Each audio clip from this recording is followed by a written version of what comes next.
मैं एकतानाथ गुरु योगी तुलसीनाथ जी बापू श्री शनिदेव मंदिर भवनाथ तलेटी गिरनार जूनागढ़ गुजरात। आज हम बात करेंगे इस संसार में जिसे हम क्षण भंगुर मान रहे हैं तो वो क्या है। तो क्षण भंगुरता और शाश्वतता, इनमें क्या फ़र्क है। अगर हम मान रहे हैं कि ये पूरी सृष्टि ईश्वर ने बनाई है और वो ही सब जगह व्याप्त है, हर जगह वो ही व्याप्त है और उनका ही है सब कुछ, तो इसमें हम क्षण भंगुरता किसे कहेंगे। तो ये मात्र हमारी सोच है या वो सत्य है। पर ये हम कब जान पाएंगे, जब हम सत्य से अवगत होंगे, जब हम सत्य को जान लेंगे। जब तक हम उस स्थिति में नहीं पहुँचे अभी तक, तब तक हम कैसे कह सकते हैं कि शाश्वतता क्या है, वो परम आनंद क्या है। जब तक हम हमारी आत्मा का दर्शन नहीं कर लेते, आत्म भाव में नहीं जी रहे हैं अभी तक, तो हम खुद से ये क्यों सोच लेते हैं कि ये क्षण एक क्षण भंगुर है और ये शाश्वत है। जब अनुभव ही नहीं है तो ये भेद हम क्यों कर देते हैं। तो इसके बारे में आज हम बात करेंगे।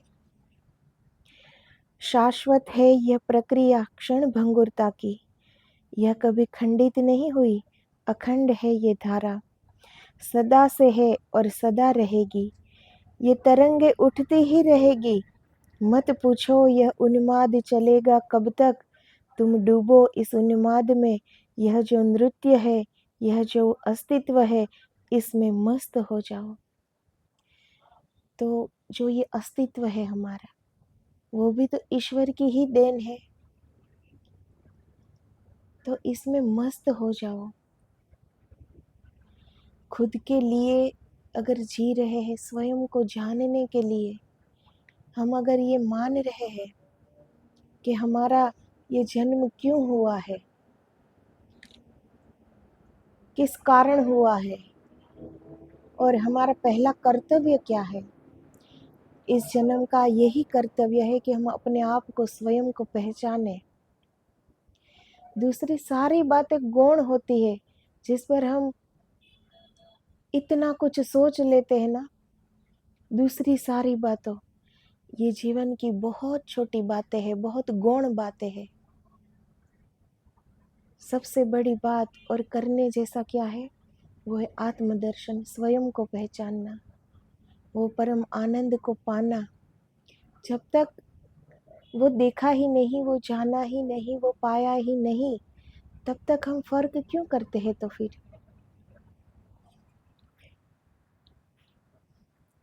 सदियों से धर्म के नाम पर जीवन का निषेध सिखाया गया है, जीवन का विरोध सिखाया गया है।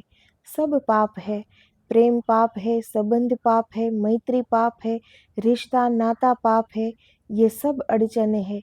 लेकिन ये पाप के अड़चन नहीं है, लेकिन तुम्हारी धारणा में सब पाप हो गया है।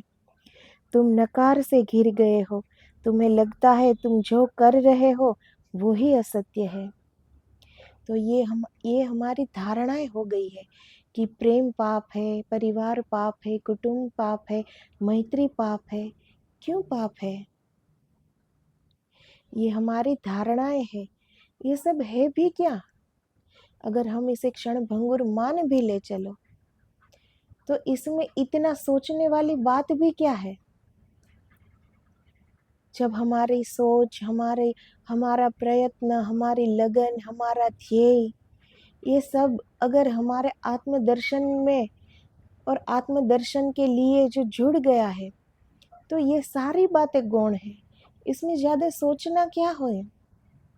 और ये सब पाप क्यों है?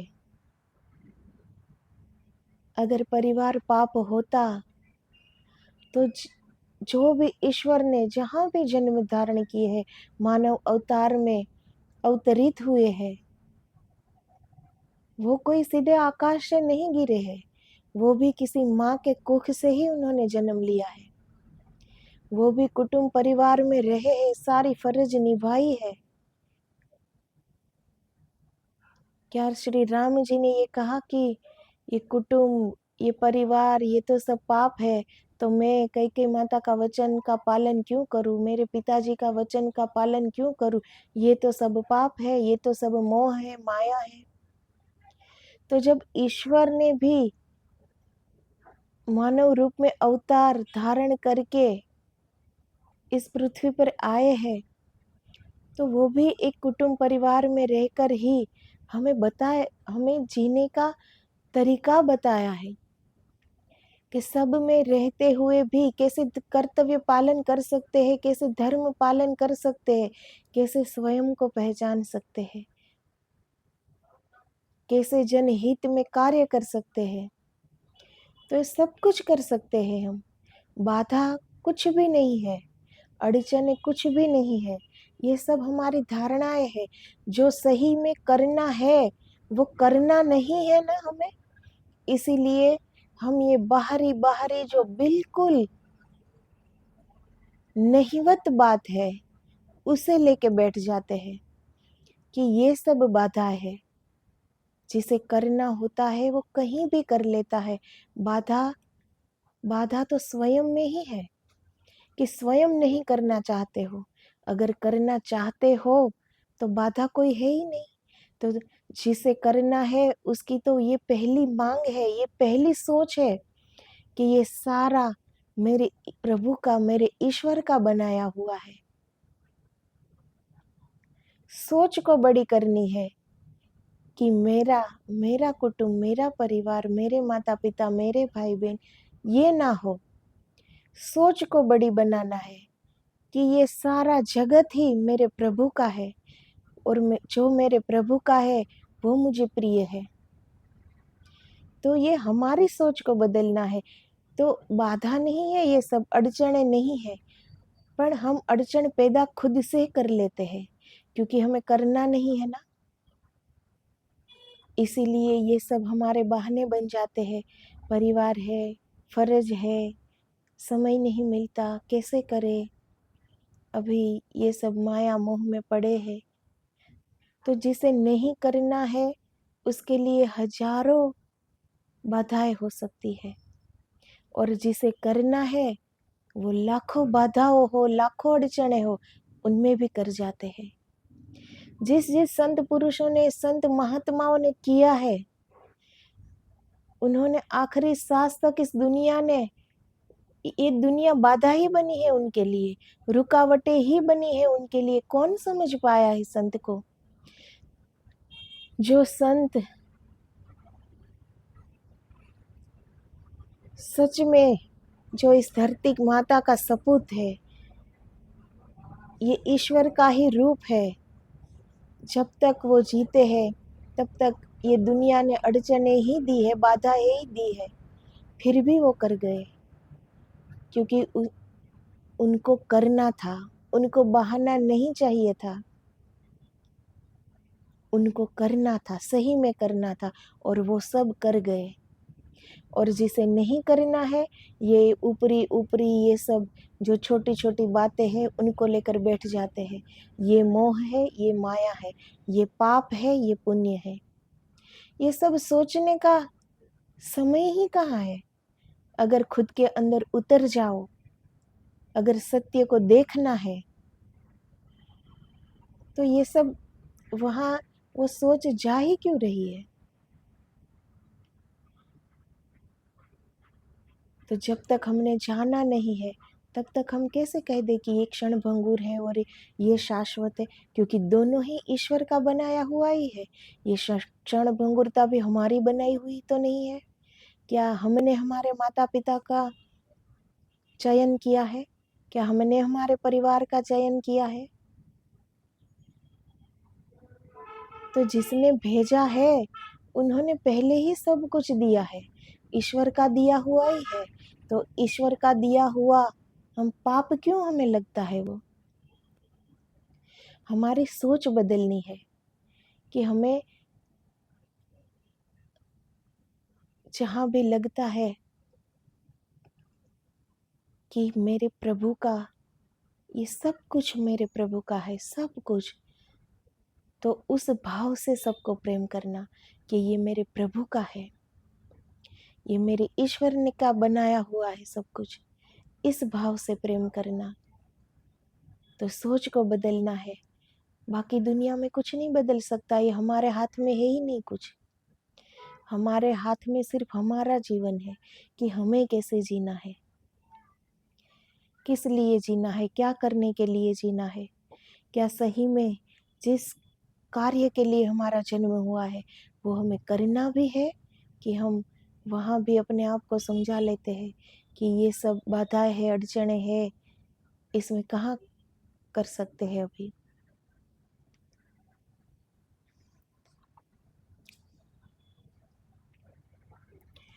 ये प्रेम, रिश्ते, नाते सब क्षण भंगुर है, पर ये तो समझो तुम कि यह क्षण भंगुर भी उस शाश्वत की लीला है। तो जिसे हम ये क्षण भंगुर मान रहे हैं सब रिश्ते, नातों, मैत्री, प्रेम को, तो ये भी तो ईश्वर का बनाया हुआ ही है। ये कोई हमारा निर्मित किया हुआ तो है नहीं, ये भी ईश्वर ने ही, उस शाश्वत की लीला ही है ये सब। अगर हम इसे एक लीला समझे भगवान की, तो ये भगवान की ही लीला है।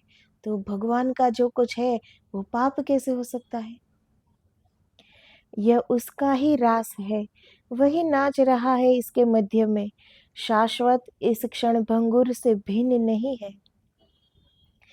परमात्मा प्रकृति से भिन्न नहीं है, इसी में लीन है, इसी में समाविष्ट है।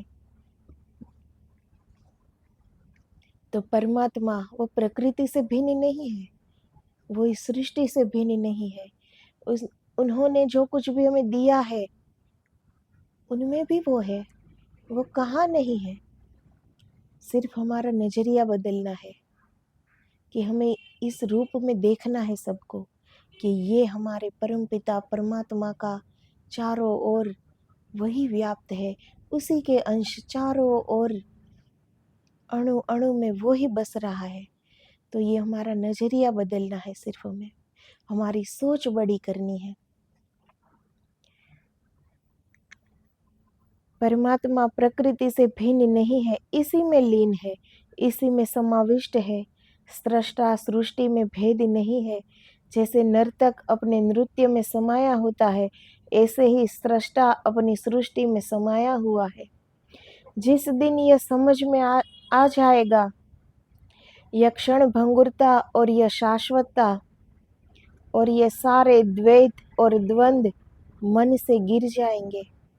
तो सिर्फ इतना ही समझना है कि ये जगत सृष्टा, जिसने ये जगत का निर्माण किया है, वो परम पिता परमेश्वर, ये जगत के रचयिता, वो भिन्न नहीं है इस सृष्टि से, वो इसी में समाविष्ट है।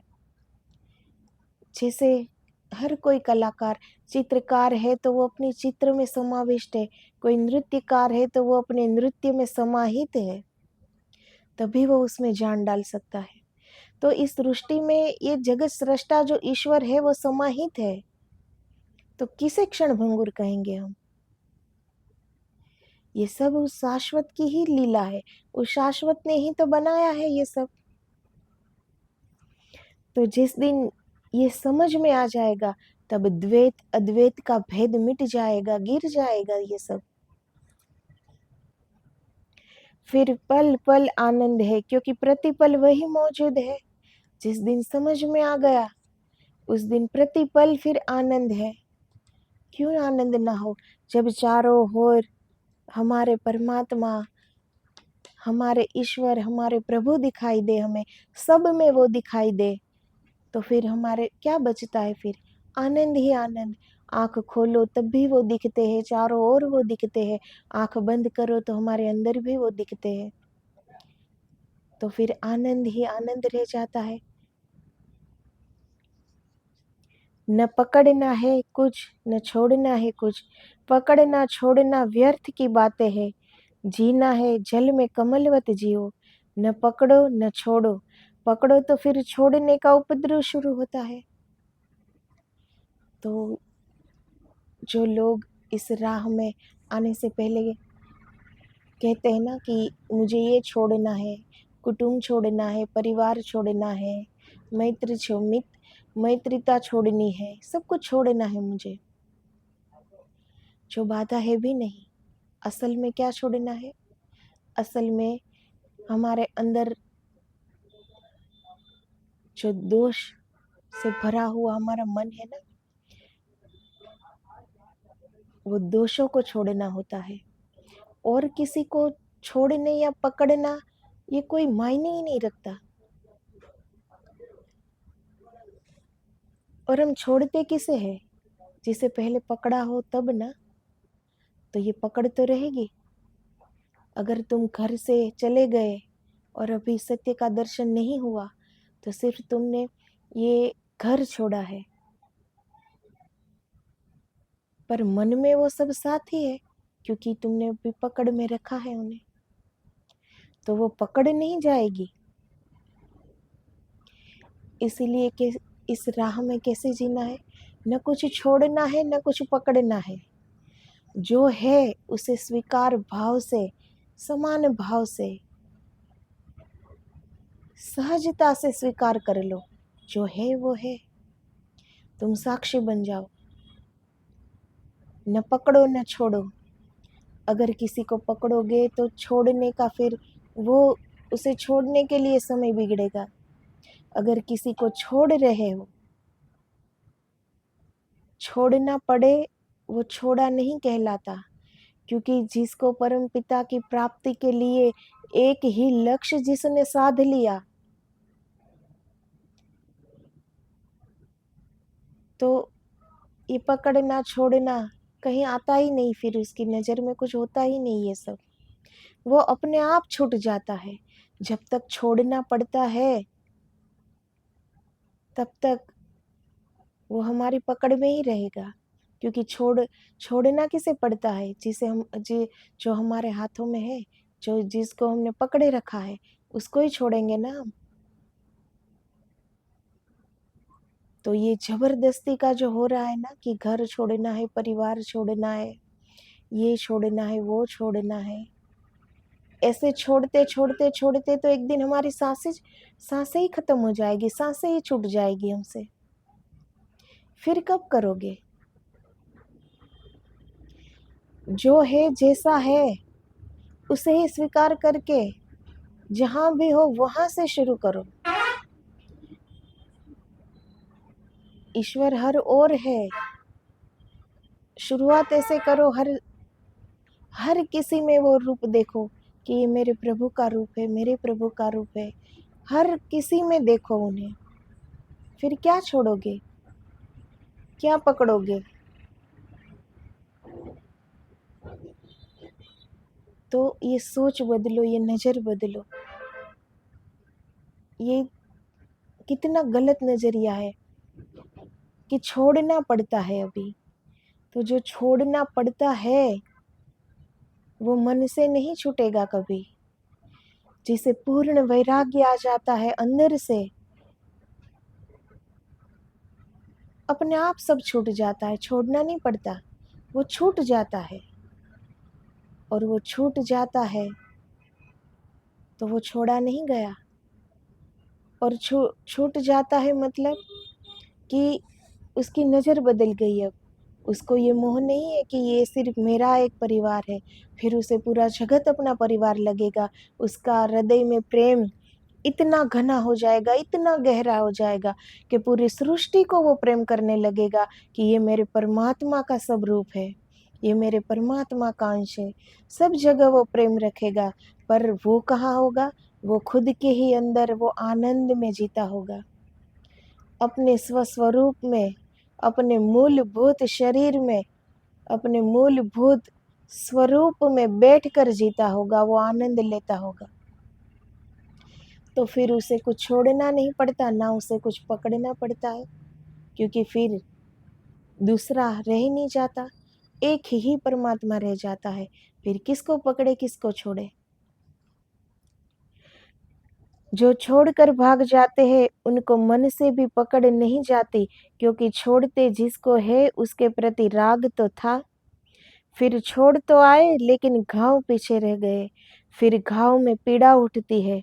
इसीलिए पकड़ने छोड़ने की बात न करो, अस्पर्शित रहने की बात करो।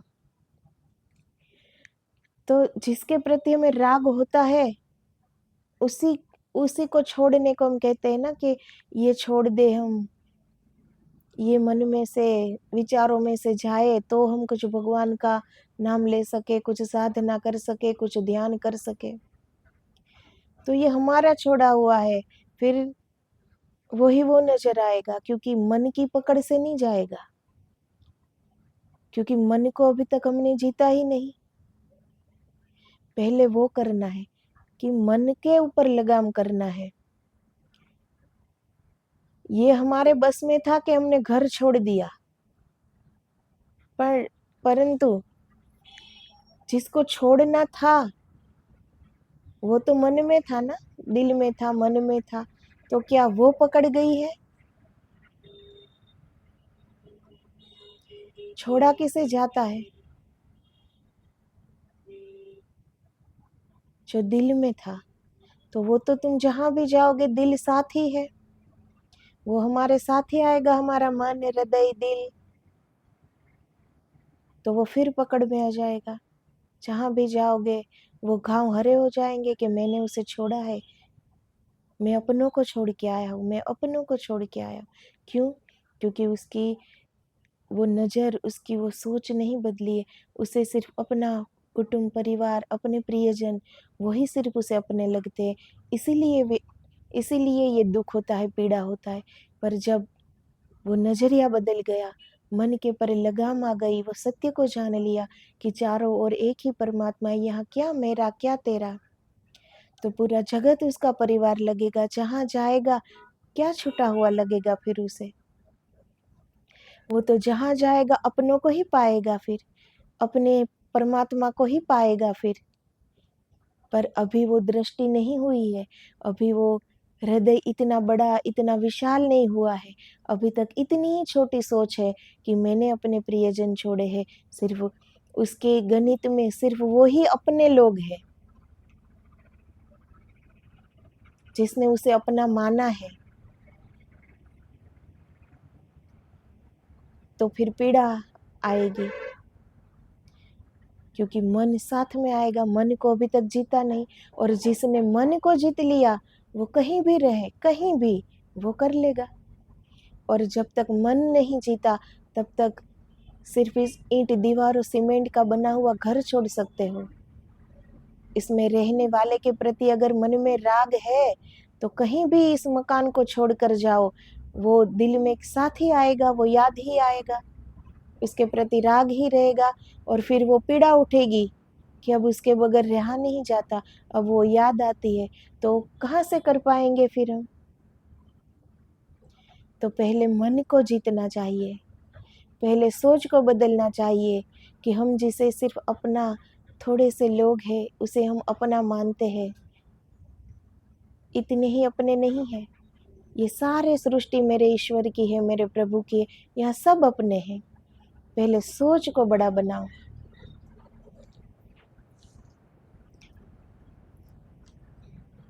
इसीलिए पकड़ने छोड़ने की बात न करो, अस्पर्शित रहने की बात करो।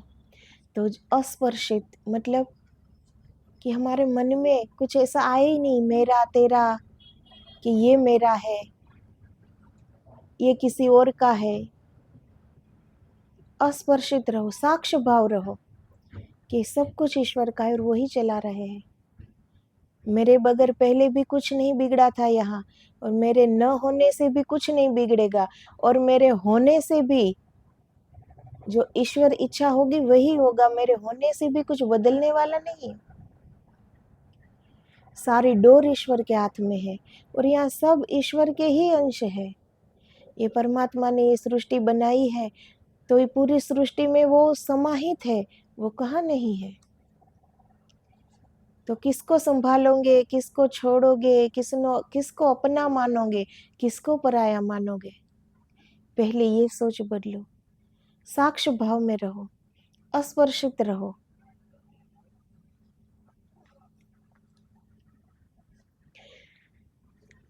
साक्षी हो जाओ, सुख आए तो सुख, दुख आए तो दुख, सफलता विफलता चुपचाप देखते रहो, और जो परमात्मा दे उससे अन्यथा न मांगो। तो जो इस कर्म भूमि में हमारे कर्म के आधार पर हमें एक परिवार मिला, एक घर मिला, कुटुंब मिला, उसमें हम जी रहे हैं। जो कर्म में है वो मिल रहा है, जो हमारे नसीब में है वो हमें मिल रहा है। जो कर्म करके आए हैं उसी प्रकार सब कुछ घटित होगा हमारे जीवन में। कुछ नया नहीं होगा, जो हम करके आए हैं वो ही सामने खड़ा है, वो ही सामने है। कर्म को छोड़कर कहाँ जाएंगे हम? वो साथ ही चलेगा, जहां भी जाएंगे कर्म साथ चलते हैं। तो साक्षी भाव हो जाए, सुख आए तो भी खुशी से स्वीकार, खुशी आए तो भी खुशी से स्वीकार, सफलता आए तो भी स्वीकार, और असफलता आए तो भी स्वीकार।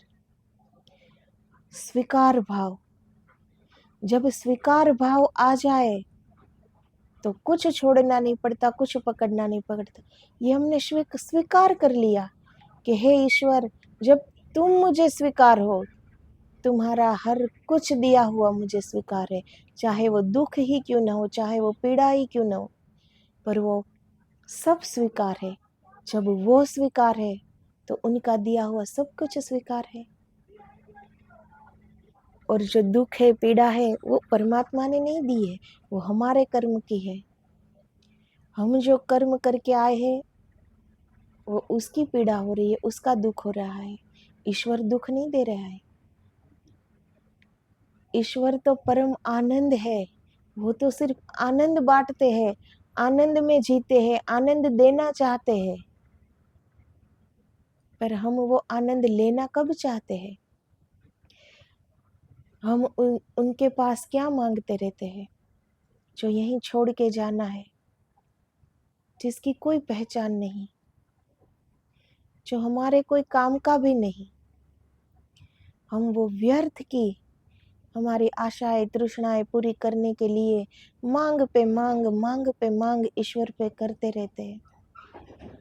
तो सबसे पहले स्वीकार भाव, जो भी आया, दुख आया तो भी ठीक, सुख आया तो भी ठीक, साक्ष्य भाव रखो। कुछ भी आया एक ही भाव, न दुख में दुखी न सुख में सुखी, एक ही समान भाव से जब जीना आ जाए तब ये होता है सब कुछ।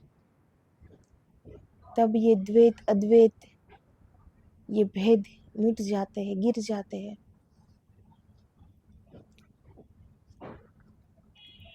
शिकायत न उठाओ, शिकायत का न उठाना ही प्रार्थना का असली स्वभाव है, वही प्रार्थना का वास्तविक रूप है। जिसे हम प्रार्थना समझते हैं ना, जो हम ईश्वर को दो हाथ जोड़कर प्रार्थना करते हैं, क्या प्रार्थना करते हैं? अपनी मांग ही सुनाते रहते हैं ना, कि अभी मुझे ये दे दो, वो दे दो, मेरा ये अच्छा हो जाए, मेरा वो अच्छा हो जाए। यही प्रार्थना होती है ना समझदार लोगों की।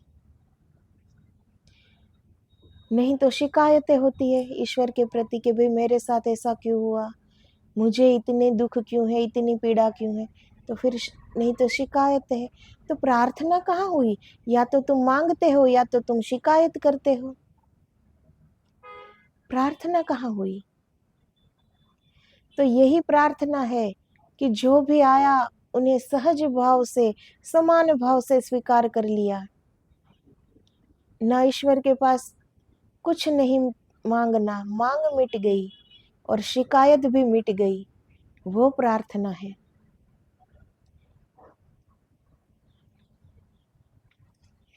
वही सप्राण प्रार्थना है। शिकायत न उठे, धन्यवाद बना रहे, दुख में भी धन्यवाद बना रहे, क्योंकि दिया है उसने तो सकारण होगा। ये सोच बनानी है कि दुख आया तो शिकायत कैसी, उसका भी कोई सकारण होगा। दुख आया है तो कोई कारण होगा। परमात्मा को कोई शौक नहीं है दुख देने का, क्योंकि दुख उनके पास है ही नहीं। वो तो सुख ही सुख है, वो तो आनंद ही आनंद का रूप है। उनके पास दुख है ही नहीं कि वो दुख दे, जिसके पास जो होता है वही देगा ना। तो परमात्मा के पास दुख है ही नहीं तो वो देगा कहाँ से? वो तो हमारे ही जो कर्म किए हैं, मानसिक किए, शारीरिक किए, जो भी हमसे दुष्कृत्य हुए हैं, चाहे वो किसी भी जन्म में हुए हो, वो हमारे सामने आते हैं तो हमें दुख होता है और हम शिकायत किसे लगाते हैं? ईश्वर को। तो जब शिकायत न उठे, मांग न उठे, दुख आए तो हम समझे कि इनका कोई कारण होगा, अकारण नहीं आया है, ये सकारण आया है, ये हमारा ही किया हुआ है जो हमारे पास आया है। जब ये सोच बन जाए तब ईश्वर के प्रति हम धन्यवाद से ही भरे रहेंगे। सुख में भी धन्यवाद कहेंगे, दुख में भी धन्यवाद कहेंगे। तो ये सोच आ जाएगी हमारी कि कर्म तो हमारा ही था, पर फिर भी हम जी पा रहे हैं, ये समय भी जा रहा है, तो ये आपकी करुणा है ईश्वर। और है ही, उनकी अविरत करुणा कृपा बरस रही है। इसीलिए तो वो करुणा निधान है, हम उसे दया का सागर कहते हैं। उसकी करुणा, उसकी उनकी कृपा अविरत बरस रही है हम पर, चाहे हम कोई भी कर्म करके आए हो। हमारे कर्म का प्रभाव, हमारे कर्म का जो आईना है हमारे सामने आकर खड़ा हो जाता है, वो हमारा कर्म था। पर ईश्वर को वहाँ भेद नहीं है। वो तो संत पर जितनी कृपा करता है, असंत पर भी उतनी ही उनकी कृपा बरसती है। कृपा एक सी बरसती है। लेने वाले हम पात्र, भूल हमारी है कि हम ले नहीं पाते। जो पात्र है वो भर जाते हैं, हम वो उल्टे पात्र जैसे हैं जो खाली रह जाते हैं। तो जब ये सोच आ जाए हमारी कि दुख आया है तो सकारण ही आया है, और हर हाल में ईश्वर के प्रति हम धन्यवाद से भरे रहे, हमारा हृदय धन्यवाद से भरा रहे, उसे प्रार्थना कहते हैं। हम न समझ पाते होंगे, लेकिन जरूर दुख में से भी कुछ निष्पन्न होता होगा। कोई प्रौढ़ता आती होगी, कोई परिपक्वता आती होगी, कुछ ज्ञान का जन्म होता होगा। तो जब दुख में भी अगर ईश्वर के सामने खड़े रहकर हम ये कह सके कि हे ईश्वर, ये दुख आया है तो सकारण आया होगा, ये तो हम मूढ़मती है, हम समझ नहीं पा रहे हैं, पर इस दुख में से भी बहुत कुछ मिलता होगा। इसमें से जब हम निकलेंगे तो परिपक्व होकर निकलेंगे। कितना अनुभव मिलेगा, कितना ज्ञान मिलेगा, कितनी समझ मिलेगी जब इस परिस्थिति को पार करके हम निकलेंगे। तो हे ईश्वर, आपका धन्यवाद, ये सोच होनी चाहिए। तो ये प्रार्थना है। हर पीड़ा प्रसव पीड़ा है, ऐसी भाव दशा बन जाए तो प्रार्थना। जब भी पीड़ा आती है और हम ये समझे, जब एक माँ अपने संतान को जन्म देती है तो वो प्रसव पीड़ा कैसी होती है।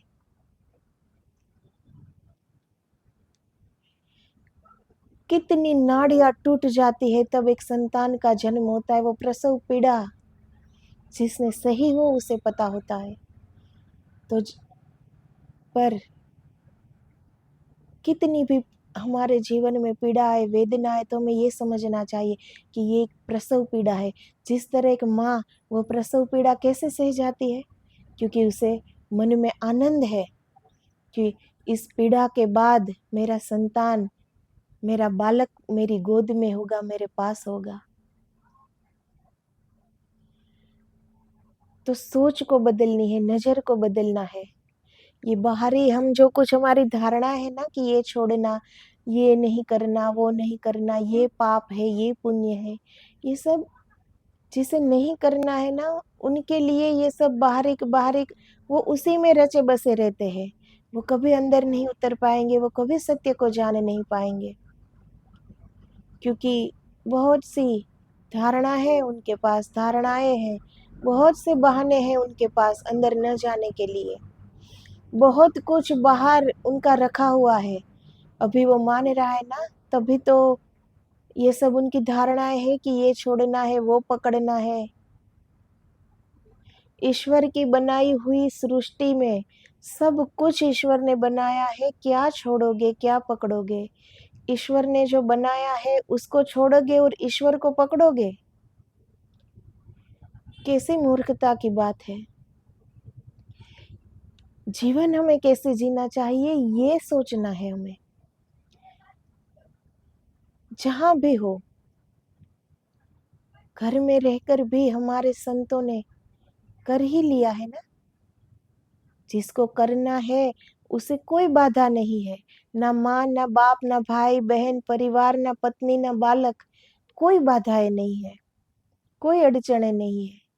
जिसे करना हो उनके लिए, और जिसे नहीं करना वो अगर अपना एक परिवार छोड़ के जाएगा तो बाहर सैकड़ों परिवार कर लेगा। अभी हम देख ही रहे हैं। इस समय में सबको पता ही है, अपना एक घर परिवार छोड़कर कितनों के घर परिवार में रचे बसे रहते हैं साधुए। तो ये छोड़ना हुआ कि पकड़ना हुआ? एक को छोड़कर अनेक को पकड़ना, ये कब ले जाएगा ईश्वर की ओर? पर जहां हो वहां से कर लो, करना जरूरी है। निषेध यहाँ कुछ भी नहीं है। प्रेम पाप नहीं है, ये प्रेम ही है।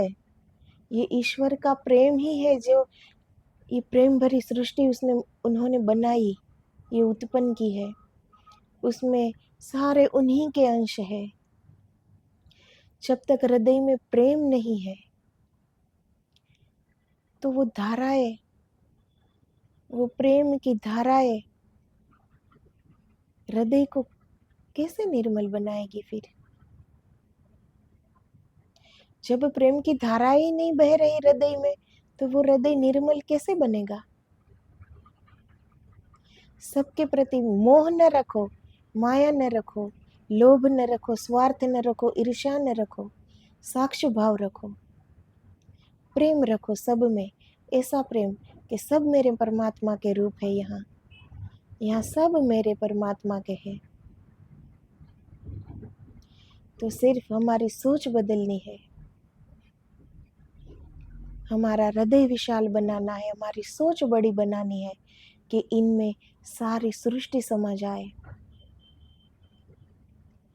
पर इनमें रचना बसना नहीं है, हमें हमारे ही अंदर उतरना है। ये सारी बातें गौण है।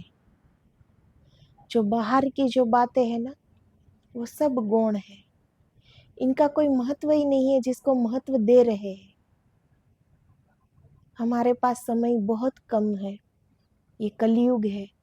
हमारी आयु की एक अवधि होती है, एक सीमा होती है, और कलयुग में ये सीमा बहुत छोटी है और इसी में हमें करना है। तो बाहर एक करते रहोगे तो जिंदगी खत्म हो जाएगी, सांसें छूट जाएगी ऐसे तो। इसीलिए दृढ़ संकल्प करें, सोच को बदले, नजरिया बदले, दृष्टि बदले। सब है परमात्मा का है और वो परमपिता परमात्मा सबको संभाल लेंगे। तुम्हारे होने से या ना होने से इस सृष्टि में कोई फर्क पड़ने वाला नहीं है। वो पहले जब हम नहीं थे तब भी ये सृष्टि चल रही थी, और हम नहीं हो गए तब भी ये सृष्टि चलेगी। हमारी सोच को ये बड़ी बनाना जरूर है कि ये सारे परमात्मा के रूप है, पर उनमें हमें रचना बसना नहीं है। हमें हमारा ध्येय प्राप्त करना है, हमें ईश्वर के चरणों में समर्पित होना है, एक सुगंधित पुष्प बनकर, एक दिव्य प्रेम बनकर। दृष्टि ये रखे, बस सब अपने हैं, सब मेरे परमात्मा के हैं। पर करना क्या है हमें? वो एक लक्ष्य बनाओ और उसी के ओर दौड़े जाओ। साक्षी भाव रखो। जो भी आए, दुख आए, सुख आए, अपना ही कर्म है सब। साक्षी भाव में आ जाओ। विचारों को पकड़ो मत। जो जो कुछ भी हम सोचते हैं, उस सोच के साथ हम बह जाते हैं। इसीलिए हमारी बहुत सी ऊर्जा बह जाती है, निकल जाती है। विचारों से हमारी बहुत ऊर्जा नष्ट हो जाती है। और एक विचार आते हैं तो हम उनके साथ बह जाते हैं, पर बहो मत। विचार आया तो भी साक्ष्य भाव में रहो। उनके बारे में ये मत सोचो कि ये विचार अच्छा है या ये विचार गलत है। कुछ सोचो ही मत। विचार आता है, आने दो, पर उनके साथ तुम मत मिल जाओ, मत बहो उन विचारों के साथ। तो वो धीरे धीरे धीरे धीरे कम होते जाएंगे विचार।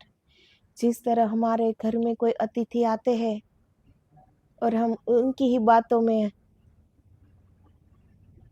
लगे रहते हैं कि हाँ, फिर और, तो ये बातें चलती ही रहेगी।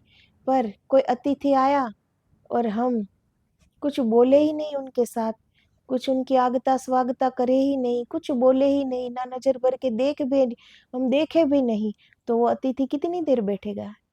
उसे भी शर्म आएगी ना, वो अपने आप चला जाएगा। ऐसे ही हमारे विचारों को, ये एक उदाहरण दे रही हूँ कि ऐसे ही हमारे विचार है। इस विचार की आगता स्वागता मत करो, उनके साथ मत बहो। विचार आया है, स्वतंत्र छोड़ दो, उनके साथ मत बहो। तो धीरे धीरे वो विचार नहीं आएंगे, कम होते जाएंगे और धीरे धीरे निर्विचार की स्थिति भी आ जाएगी। इनके लिए हमें साक्ष्य भाव में जीना पड़ेगा। कोई विचार आया है, उन्हें साक्ष्य भाव से देखो, सिर्फ उनके साथ बहो मत। एक विचार आता है तो उनमें से हम 100 प्रश्न करके उनके साथ बह जाते हैं, घंटों बर्बाद हो जाता है। विचार से क्या होगा? कुछ नहीं होने वाला। तो साक्ष्य भाव रखो, साक्ष्य भाव से जियो। ये सब परमात्मा का है, ऐसे जियो। यहाँ मेरा तेरा कुछ नहीं है, मैं भी परमात्मा का और सब कोई परमात्मा का, सब कुछ उनका। ऐसे भाव से जियो और खुद के ही अंदर उतरो, सब कुछ मिल जाएगा, सब कुछ पालोगे। हम कौन है वो जान लोगे। तो जिस व्यर्थ की बातों में हम समय बिगाड़ रहे हैं कि ये नहीं खाना है, ये नहीं करना है, ये बाधा है, परिवार बाधा है, कुटुंब बाधा है, ये सब व्यर्थ की बातें छोड़ दो और करने को लग जाओ, तो सब हो जाएगा। तो बस आज यही कहना था। तो जय गुरुदेव, आदेश आदेश, जय गिरनारी।